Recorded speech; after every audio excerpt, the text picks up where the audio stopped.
We all knew this was coming, let's be honest. Before I go into the intro, I'm wearing a wig. I'm also wearing a braid cap because my hair has been unruly to say the least. Now let's get started.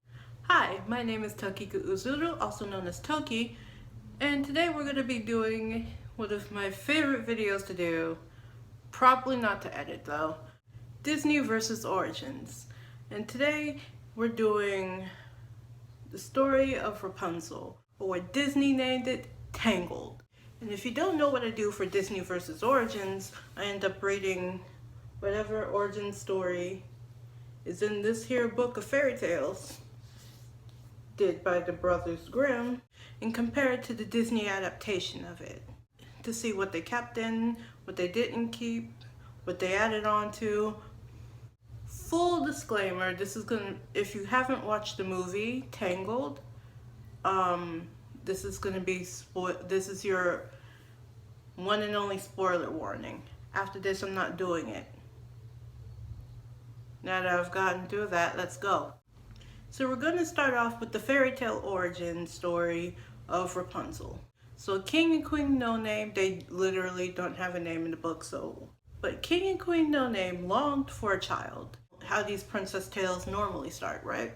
But then they kept on getting unmistakable signs from God that God has heard their wishes, heard their cries, and answered their prayers by blessing them with a child, or blessing them with the ability to bear a child. And during her pregnancy, Queen No Name ended up walking past this window that had a beautiful view of this garden that was over the wall, over this large wall. She ended up seeing specifically this lettuce, this lamb's lettuce, otherwise known as Rapunzel, and wanted it so badly that she physically got sick. Like, on the brink of dying type, physically got sick. And King No Name specifically said that he would do anything for his queen. Anything. What would make her feel better? And she ended up saying, paraphrasing, "Get me the Rapunzel, or else I will die."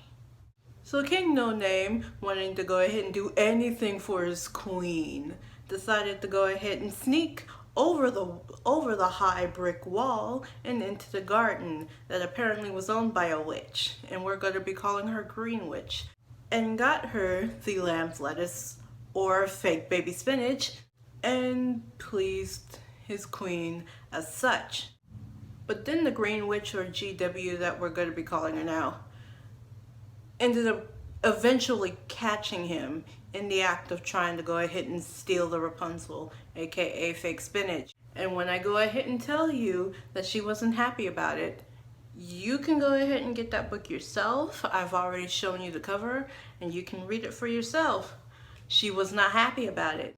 But he explained to her the situation that he was put into, and she was like, all right, then the child that she is bearing right now, yeah, that's mine now. If you want to go ahead and continue to get this Rapunzel or fake baby spinach from my garden, it's going to have to come at a price, and that price is your child once it is born. So he agreed to it because he would do anything for his queen. And when the child was born, the witch came, like literally the moments after the child was born. GW was like, hey, I'm popping in because that child is now mine. The GW was the one that named her Rapunzel, very funny, and took care of her as she promised the king that she would, like it was her own daughter. Until she turned 12, and then she decided to go ahead and lock her up in a tower with no stairs, no doors, and only this one small window when she was 12 years old. Some years later, the king's son, Prince No Name, just happened to pass by Time Out Tower. and heard Rapunzel singing. And he was like, huh, I need to know exactly who is this voice that I'm hearing. So the next day he came by and trying to find out who that was singing. He ended up having to go ahead and hide behind a tree because the Green Witch GW was coming up, and she said the magic words to go ahead and allow Rapunzel to know it was her there, and she let down her hair, as the saying goes, so GW could go ahead and climb it up it and get into the tower. Being a witness to this entire thing, Prince No Name was like, all right, I'm gonna come back the next day and I'm gonna do the exact same thing. And to that he did. After he got in, Rapunzel was already scared because she had never seen a man before. So he tried to go ahead and calm her down and eventually charmed her into always letting him inside. That charming friendship became love. Love became lust. And you know, they did the dirty, they did the do, and well, eventually he was asking her for her hand in marriage, and she said yes.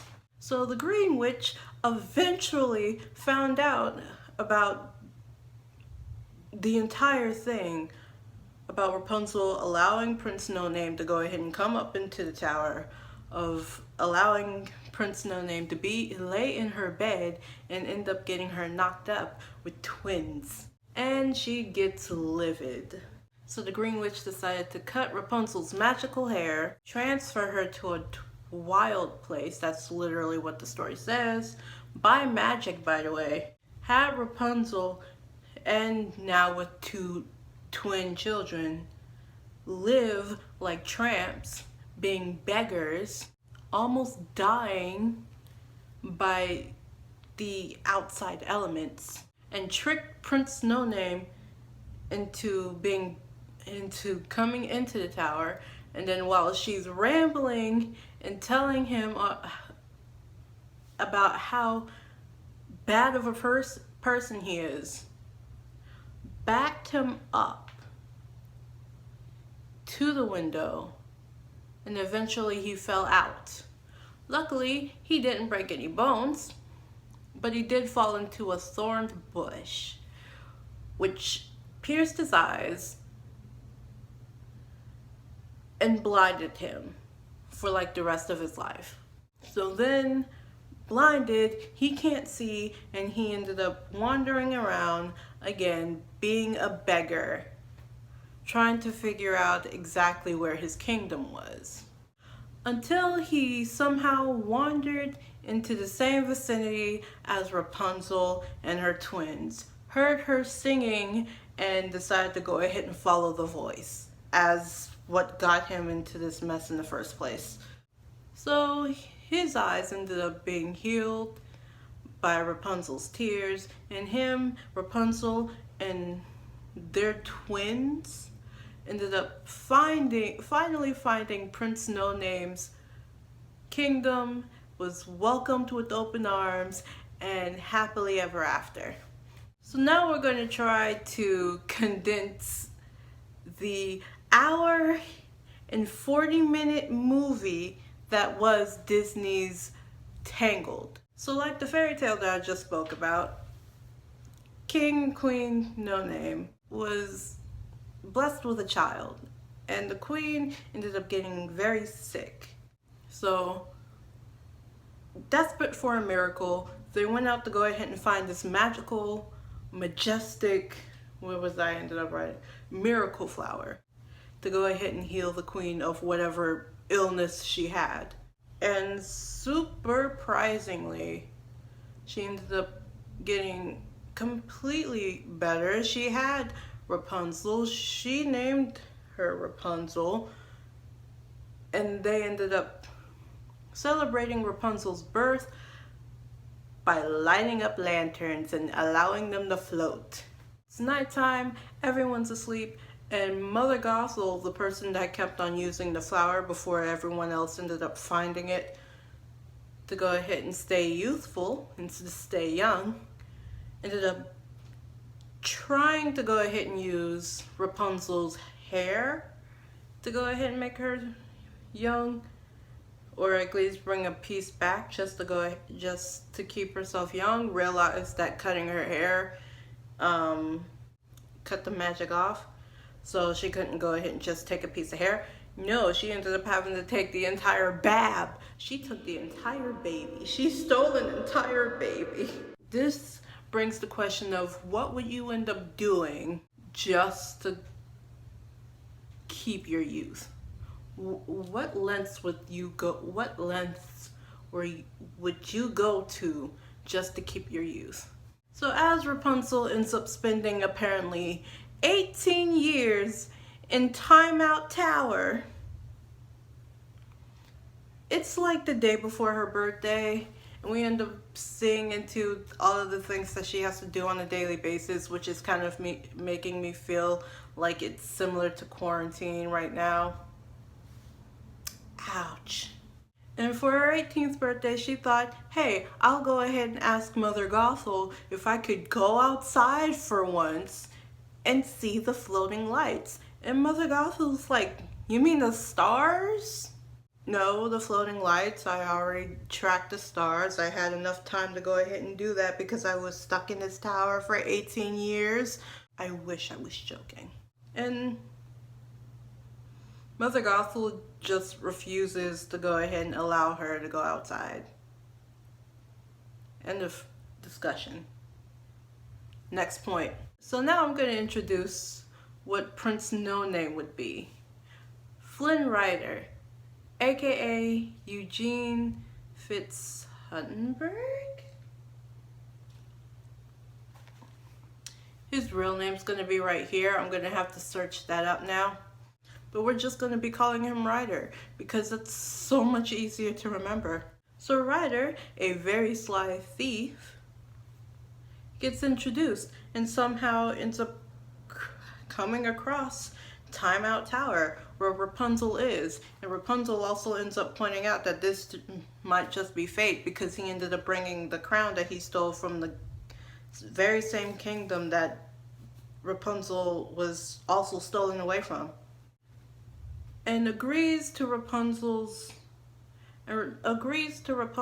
request to go ahead and take her to go see the floating lights and then take her home, and then she will go ahead and give him back the satchel that holds the crown. So as Mother Gothel went on embarked on a 3-day journey to go ahead and get Rapunzel some ingredients to go ahead and make a white paint, she ends up passing by a palace guard's horse that was just trying to track Ryder, and eventually ends up going back to check on Rapunzel because she realizes that that's a palace horse, only to find out that Rapunzel is not where she last left her. In the tower. She dumb left. So here's everything else that happened while Ryder and Rapunzel were on their trip to see the floating lanterns.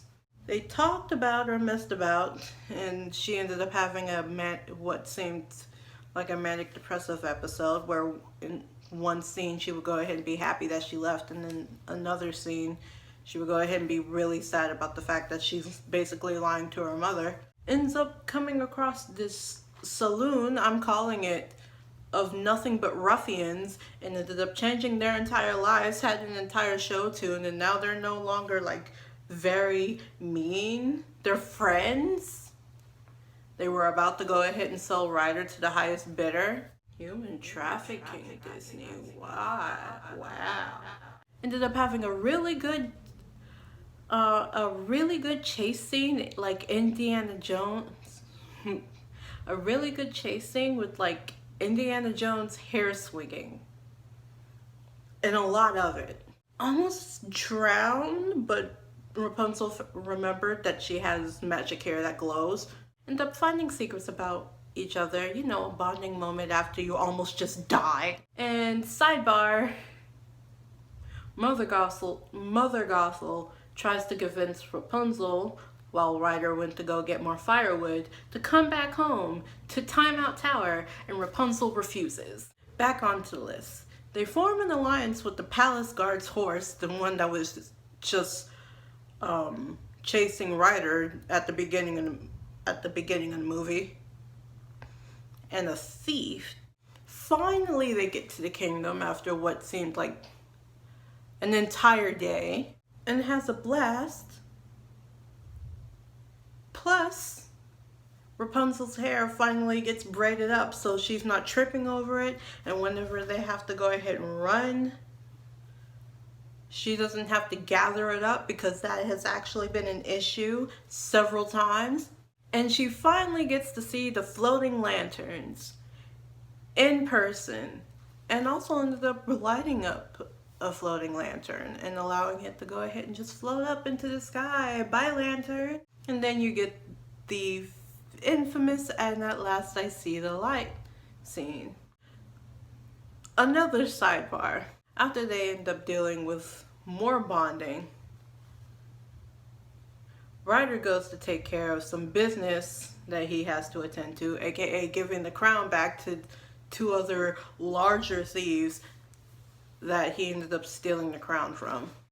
Gets tricked by both of them, and him and Rapunzel part ways. Sadly, it wasn't any of their actual doing, because they both were fooled by Mother Gothel and her orchestrating the entire thing. So now we get to Ryder is sentenced to be hanged, and Rapunzel goes back with Mother Gothel to Timeout Tower. But everything doesn't end there. Yeah, remember that alliance that the palace horse and the thief ended up having? Yeah, so the horse, name is Max, by the way, he goes to get the ruffians and help Ryder escape from being imprisoned, so that Ryder and Max, the palace horse, can go and rush themselves over to save Rapunzel from Mother Gothel, because everyone has found out how toxic she was as a person. And in trying to save Rapunzel, Ryder ends up getting stabbed by Mother Gothel. So Rapunzel, good at promises and verbally making contracts, tells Mother Gothel, look, if you let me go save him, I'll go with you and I won't put up a fight for it. She goes to go ahead and save him, and instead he decides to cut her hair short, which ends up killing Mother Gothel as well. Smooth move, Ryder. Smooth move. I love the way I ended up writing this next one, but it's not all that happy. Rapunzel cries as Ryder dies, and her tears bring him back to life. So we're at the end of the movie. Rapunzel finally reunites with her real parents, and happily ever after, her and Ryder are to be married. So the things that some of the similarities were someone ended up falling out of a window. In the fairy tale, it was actually Prince No Name, or what was supposed to be Ryder's character. Ryder wasn't a prince, instead he was a thief. Rapunzel kept on wielding what seemed to be 8-pound cast iron skillet. Oh, Ryder did get stabbed like his Prince No Name character in the fairy tale, but he got stabbed in the eye, and Ryder ended up getting stabbed in the side. So, and Mother Gothel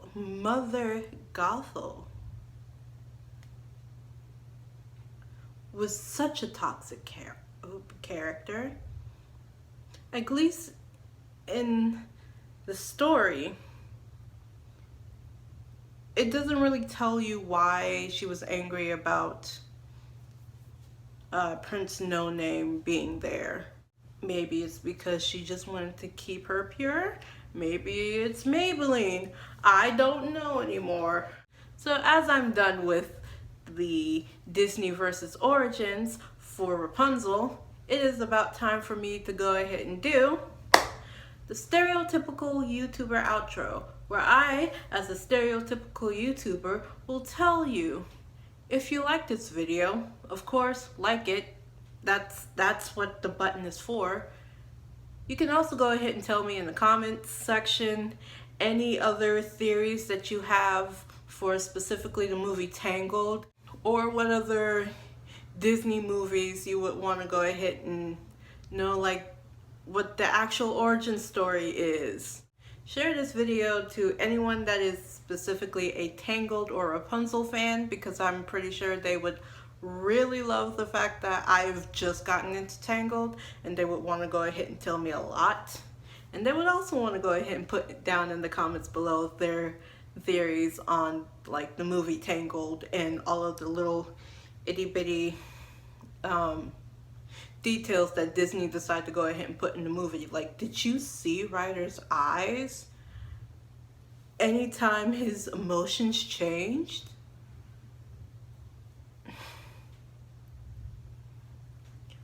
Don't forget to subscribe, because under normal circumstances I would usually be doing metaphysical videos on the metaphysical properties of like stuff that we use on in our daily lives, or we'll try to be doing the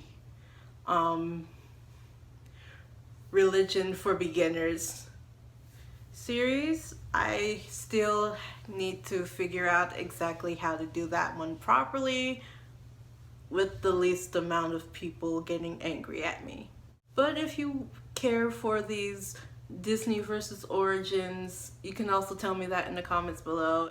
I will try to be sprinkling in the Disney versus Origins and pretty much anything else that I think of. I have already taken up enough of your time. So this is me, Tokika Uzuru, signing out.